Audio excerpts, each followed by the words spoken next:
तुमचा मुलगा सुद्धा मला वाटतं मराठी दोन्ही मुलं मराठी माध्यमात शिकलेत. सुमित राघवन जे तुमचे पती आहेत, कलाकार आहेत, ते स्वतः साऊथ इंडियन असून उत्तम अस्खलित मराठी बोलतात. हो, आणि त्यांनी त्याची मुलं मराठी शाळेमध्ये धाडण्याचा जेव्हा मी निर्णय घेतला तेव्हा सगळ्यात जास्त पाठिंबा मला त्याचाच होता. आणि त्याचं हे मत आहे की तुम्ही ज्या राज्यामध्ये राहता म्हणजे मातृभाषा आणि परिसर भाषा ह्याच महत्वाच्या आहेत सर्वप्रथम, आणि त्याच्यानंतर तुम्ही सगळ्याच भाषांवरती प्रेम करा. आपण थायलंडला गेलो, आपण जपानला गेलो तरी सुद्धा आपण 4 शब्द शिकून येतो. फक्त पर्यटनासाठी जेव्हा जातो तेव्हा सुद्धा आपण शोध घेतो की अरे काय म्हणूया ह्या भाषेला. आता तर त्या हातामधल्या फोनमुळे तर सगळंच सोपं झालेलं आहे. पण तुम्ही हा प्रयत्न करता की तिकडे आपण व्यवहाराच्या भाषेतले निदान एक 10 वाक्य तरी आपण शिकावी. मग ज्या राज्यामध्ये राहून तुमची रोजीरोटी चालते, जिथे तुम्ही व्यवसाय करता, तिथली भाषा शिकणार नाही. मला येत नाही, मला मान्य आहे, पण मी शिकणार नाही ही मगरुरी आहे. ही नाही कुणीच बाळगू. म्हणजे माझा मुलगा 1 वर्ष बेंगलोरमध्ये जर शिकायला गेला तर त्याला कन्नड आलं पाहिजे, त्याने शिकलं पाहिजे. मराठी भाषेसाठी एकवटलेले सर्व मराठी जण यांनी आज विजय सभा आयोजित केली आणि ती यशस्वी करून दाखवली. अर्थात अतिशय भावनिक वातावरणात हा सगळा सोहळा पार पडला. यामध्ये अनेक मान्यवर सहभागी सुद्धा झाले. आपल्यासोबत सध्या कलाकार चिन्मयी सुमित आहेत.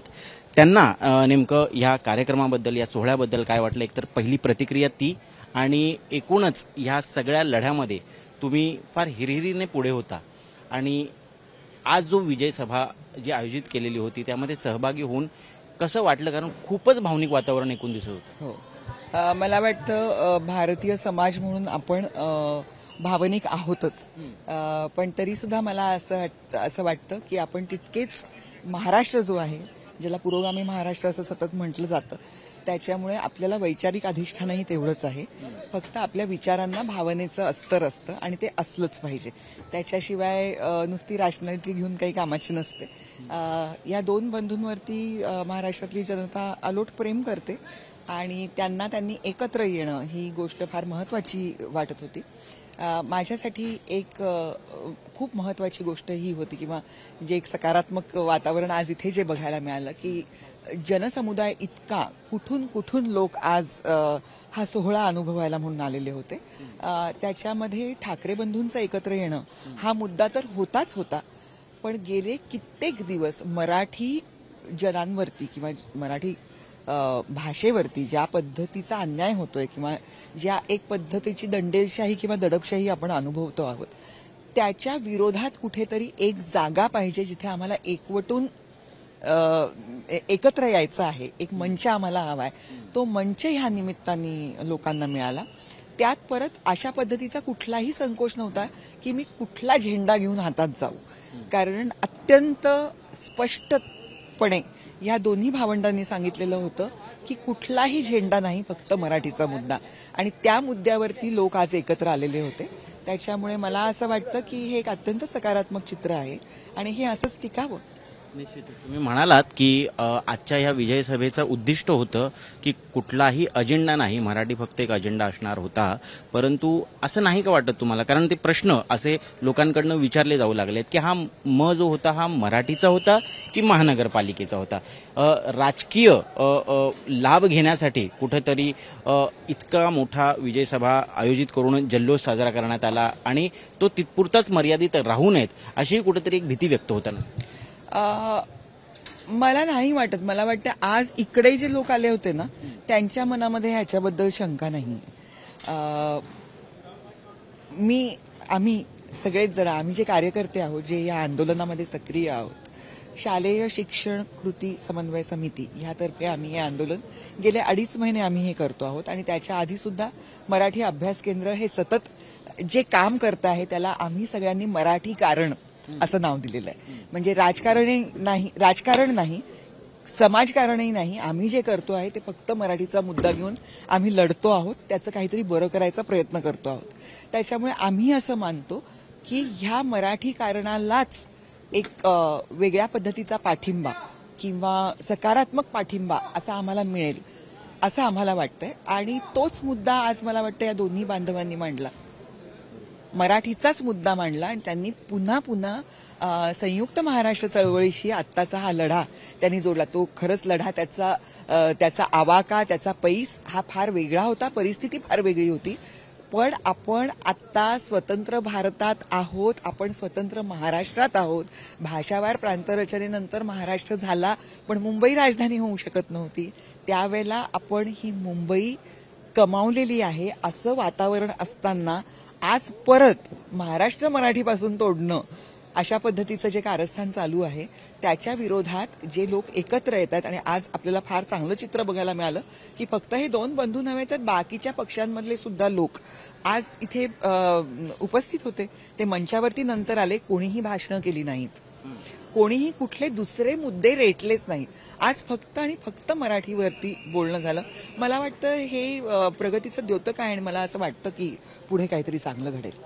मराठी कारण करून तुम्ही अनेक वर्ष यासाठी लढा देत आहात, परंतु जोपर्यंत त्याचं राजकारणामध्ये त्या ठिकाणी कन्व्हर्जन होत नाही तोपर्यंत इतकी मोठी भावनिक लाट पाहायला मिळत नाही, इतक्या मोठ्या प्रमाणात लोक येताना दिसत आहेत. कुठेतरी मराठी माणसामध्ये सुद्धा एक उदासीनता आहे आपल्या भाषेला घेऊन, कलेला घेऊन, संस्कृतीला घेऊन, असं नाही का वाटत तुम्हाला? ह्या गोष्टी ज्या आहेत ना त्या सगळ्या ज्या आहेत त्या एकमेकांवरती अवलंबून अशा गोष्टी आहेत.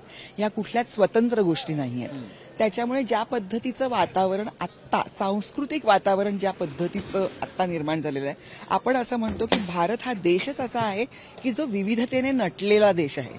पण आत्ता ज्या पद्धतीचं एकजिन्सीकरणाचा प्रयत्न चाललेला आहे, एक भाषा, एक सगळं एक, तसं करण्यामध्ये मला वाटतं की ही जे विविधतेतलं सौंदर्य आहे ते कुठेतरी दाबायचा प्रयत्न होतोय.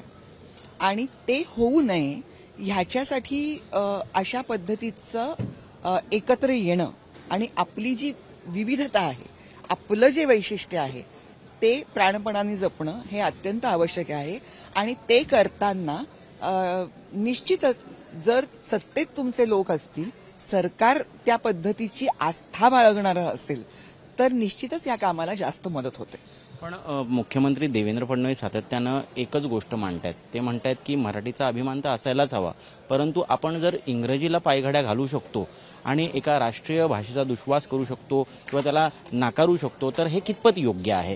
ते ह्या वृत्तीला संकुचित वृत्ती असं म्हणतात. मला एकच प्रश्न विचारायचा आहे, जी तामिळनाडूमध्ये हिंदी चित्रपट हे प्रदर्शितच होत नाहीत. तिकडे त्यांच्या कलाकारांना देवत्व दिलं जातं, त्यांची मंदिरं आहेत. हिंदी फिल्म इंडस्ट्री सगळ्यात मोठी कुठल्या राज्यात आहे? मुंबईमध्ये आहे, महाराष्ट्रात आहे. त्याच्यामुळे हिंदीचा दुस्वास हा मराठी माणसांनी कधीच केलेला नाही. हिंदीला अत्यंत आदराने इथे वागवलं जातं, ती बोलली जाते, तिच्यावरती प्रेम केलं जातं. 5वीपासून मुलं शिकतातच आहेत हिंदी भाषा. सक्ती आणायची गरज काय होती? किंबहुना माझ्या मते हा फक्त हिंदीला विरोधच नाहीये. आम्ही जे आंदोलन करतो आहे हे तिसऱ्या भाषा धोरणाला आमचा विरोध आहे. जे ते सांगतायत ते धादांत खोटं बोलतात. एकतर त्यांचं म्हणणं आहे की NEP, नॅशनल एज्युकेशन पॉलिसी जी आहे, राष्ट्रीय शिक्षण धोरण जे आहे त्याच्यानुसार त्रिभाषा सूत्र आपण आणतोय. ते त्रिभाषा सूत्र हे कुठल्या टप्प्यावरती आपण मुलांना ओळखीचं करून द्यायचं ह्याच्याबद्दलचे निर्देश आहेत. त्या निर्देशांबद्दल ते काहीच बोलत नाहीत. त्याच्यामुळे जसं हिंदी विरोधी वातावरण साऊथमध्ये आहे, दक्षिणेमध्ये आहे, तसं वातावरण महाराष्ट्रात नाही. मग तसं वातावरण नसताना सक्ती करायची गरज काय? इंग्रजी भाषेच्या पायघड्या घातल्या असं जे म्हणताहेत, ज्या वेळेला इंग्रजी ही भाषा ओळखीची करून दिली जावी मुलांना, हा जेव्हा विचार आला होता, मला वाटते रामकृष्ण मोरे होते त्यावेळेला, तेव्हा हा निर्णय घेतला गेला होता. तेव्हा मला नाही वाटत की भाजपने त्याचा विरोध केला होता, नाही का? मग आता तो मुद्दा काढण्याची गरज काय? मराठी शाळा ओस पडत होत्या कारण हा आपल्याकडचा जो समज आहे जो अत्यंत चुकीचा आहे की जर इंग्रजी आलं नाही तर मुलं जगात जगायलाच लायक नाहीत असं. आणि जर देवेंद्र फडणवीस असे इतका त्यांना मराठीचा अभिमान आहे तर ते स्वतःही कॉन्व्हेंटमध्ये शिकलेत ना. पण म्हणून त्यांचं मराठीवरचं प्रेम आपण क्वेश्चन करू शकतो का? आपण त्यांना नाही ना हा प्रश्न विचारत. मग त्यांनी आम्ही इंग्रजीला आम्ही पहिलीमध्ये शिकवायला सुरुवात केली, त्याला तुमचं म्हणणं आहे की पायघड्या घातल्या, त्याला पायघड्या घातल्या म्हणून आता आम्ही हिंदी पण लादून घेऊ, आम्ही तिसरी भाषा पण लादून घेऊ. ह्याला अंतच राहणार नाही काही. पण हे सगळं म्हणत असताना एका गोष्टीसाठी नक्कीच तुमचं कौतुक वाटतं, कारण तुमचा मुलगा सुद्धा मला वाटतं मराठी दोन्ही मुलं मराठी माध्यमात शिकली आहेत. आणि सुमित राघवन जे तुमचे पती आहेत, कलाकार आहेत, ते स्वतः साऊथ इंडियन असून उत्तम अस्खलित मराठी बोलतात. हो, आणि त्यांनी त्याची मुलं मराठी शाळेमध्ये धाडण्याचा जेव्हा मी निर्णय घेतला तेव्हा सगळ्यात जास्त पाठिंबा मला त्याचाच होता. आणि त्याचं हे मत आहे की तुम्ही ज्या राज्यामध्ये राहता म्हणजे मातृभाषा आणि परिसर भाषा ह्याच महत्वाच्या आहेत सर्वप्रथम, आणि त्याच्यानंतर तुम्ही सगळ्याच भाषांवरती प्रेम करा. पण जसं हिंदी सक्तीला तुमचा विरोध आहे, तसंच मराठी बोलला नाहीत तर कानफटात वाजवू ह्या मराठी सक्तीला सुद्धा तुम्ही समर्थन देता का? माझा सर्व सक्तीला विरोध आहे, माझा सर्व सक्तीला विरोध आहे. त्याच्यामुळे पण त्याच वेळेला मी हे अगदीच म्हणेन, जसं मी म्हटलं होतं की मातृभाषा आणि परिसर भाषा ही अत्यंत महत्वाची आहे. त्याच्यामुळे जे लोक इथे येतात, आपण थायलंडला गेलो, आपण जपानला गेलो तरी सुद्धा आपण 4 शब्द शिकून येतो. फक्त पर्यटनासाठी जेव्हा जातो तेव्हा सुद्धा आपण शोध घेतो की अरे काय म्हणूया ह्या भाषेला. आता तर त्या हातामधल्या फोनमुळे तर सगळंच सोपं झालेलं आहे. पण तुम्ही हा प्रयत्न करता की तिकडे आपण व्यवहाराच्या भाषेतले निदान एक 10 वाक्य तरी आपण शिकावी. मग ज्या राज्यामध्ये राहून तुमची रोजीरोटी चालते, जिथे तुम्ही व्यवसाय करता, तिथली भाषा शिकणार नाही. मला येत नाही, मला मान्य आहे, पण मी शिकणार नाही ही मगरुरी आहे. ही नाही कुणीच बाळगू. म्हणजे माझा मुलगा 1 वर्ष बेंगलोरमध्ये जर शिकायला गेला तर त्याला कन्नड आलं पाहिजे, त्याने शिकलं पाहिजे. पण नाही आलं तर कोणी त्याला मारत असेल, कांचिलात वाजवत असेल तर ह्या गोष्टीचं कसं काय आपण समर्थन? पद्धतीने उद्दामपणे वागणारच नाही. जेव्हा त्याच्याशी कुणीतरी ती भाषा बोलेल तेव्हा तो अत्यंत नम्रतेने सांगेल की मला ही भाषा येत नाही, मी शिकायचा प्रयत्न करीन, तू मला शिकव, असं तो म्हणेल याची मला खात्री आहे. कारण तो मराठी माध्यमात शिकलाय आणि तो मराठी मुलगा आहे. मराठी माणसं अशी मुजोरी खरंच बाकीच्या प्रांतांमध्ये जाऊन दाखवत नाहीत. मला आता एक हा राजकीय प्रश्न आहे थोडासा, पण तो विचारल्याशिवाय मला वाटतं इंटरव्ह्यू आपला पूर्ण होणार नाही. आता विजय सभेत आपण विजय जल्लोष साजरा केला, पण इथेच मराठी भाषा जिंकली, हा लढा संपला असं सुद्धा घोषित करायचं. आणि येत्या काळात महानगरपालिकेच्या निवडणुका आहेत, स्थानिक स्वराज्य संस्थेच्या निवडणुका आहेत, त्या जिंकण्यासाठी आता पुढची सगळी वाटचाल जी आहे ही ह्या दोन्ही राजकीय पक्षांची किंवा इतर राजकीय पक्ष सहभागी झाले त्यांची असणार आहे. असं कुठेतरी एक भीती मनात नाही का तुमच्या? मी खरं सांगू, मी आता सध्या या आंदोलनामध्ये इतकी व्यग्र आहे, कारण हे आंदोलन आम्ही गेली 2.5 महिने चालवत आहोत. मराठी अभ्यास केंद्रातर्फे आम्ही सर्व राजकीय पक्षांना आवाहन केलेलं होतं आणि त्यानुसार 29 तारखेला आम्ही या GRची प्रतिकात्मक लाक्षणिक अशी एक आम्ही होळी केली आणि त्याला आम्हाला अत्यंत उत्तम प्रतिसाद मिळाला होता. आत्ता जे 2 पक्ष होते त्या 2 पक्षांचे प्रमुख नेते पण तिथे होते. उद्धव ठाकरे स्वतः त्या कार्यक्रमाला आलेले होते आणि त्यावेळेलाच असं ठरलं होतं की हे आंदोलन आपल्याला चालू ठेवायला लागणार आहे. GR नाहीसा म्हणजे GR मागे घेणं हा काही विजय नव्हे, हे एक पाऊल आहे.